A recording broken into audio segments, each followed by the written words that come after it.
the night before Christmas when all through the house not a creature was stirring, not even a mouse. The stockings were hung by the chimney with care, in hopes that St. Nicholas soon would be there. The children were nestled all snug in their beds, while visions of sugar plums danced in their heads.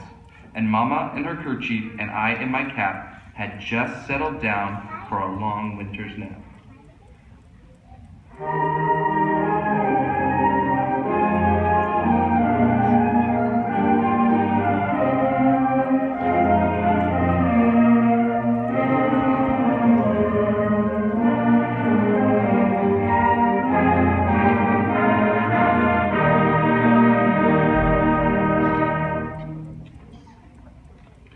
When out on the lawn there arose such a clatter, I sprang from my bed to see what was the matter. Away to the window I flew like a flash, tore open the shutters and threw up the sash. The moon on the breast of the new-fallen snow gave the luster of midday to objects below, when what to my wondering eye should appear but a miniature sleigh and 8 tiny reindeer. With a little old driver so lively and quick, I knew in a moment it must be St. Nick.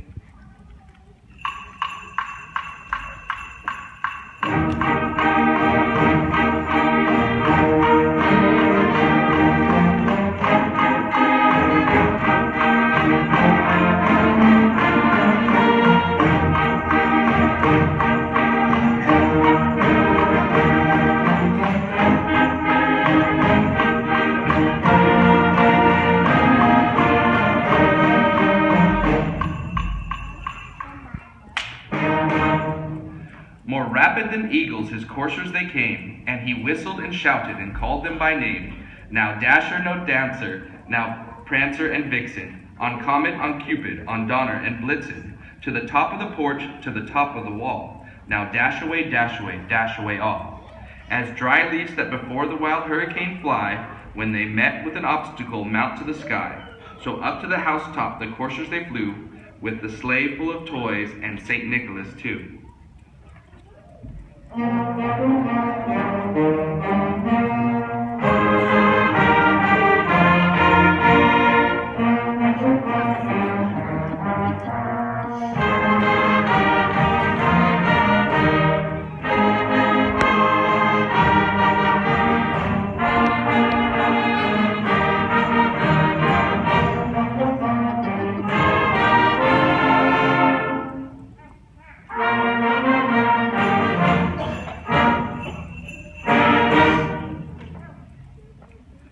And then, in a twinkling, I heard on the roof the prancing and pawing of each little hoof, as I drew in my head and was turning around, down the chimney St.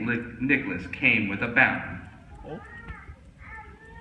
He was dressed all in fur, from his head to his foot, and his clothes were all tarnished with ashes and soot. A bundle of toys he had flung on his back, and he looked like a peddler just opening his pack. His eyes, how they twinkled, his dimples how merry, his cheeks were like roses, his nose like a cherry. His droll little mouth was drawn up like a bow, and the beard of his chin was as white as the snow. The stump of a pipe he held tight in his teeth, and the smoke it encircled his head like a wreath. He had a broad face and a little round belly that shook when he laughed like a bowl full of jelly. He was chubby and plump, a right jolly old elf, and I laughed when I saw him in spite of myself.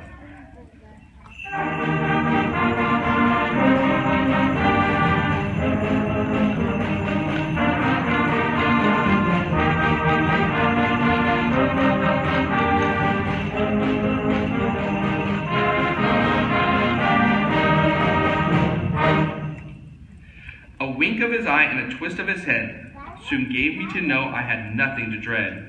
He spoke not a word, but went straight to his work, and filled all the stockings, then turned with a jerk, and laying his fingers aside of his nose, and giving a nod, up the chimney he rose. He sprang to his sleigh, and to his team gave a whistle, and away they all flew like the down of a thistle. But I heard him exclaim, ere he drove out of sight, "Happy Christmas to all, and to all a good night."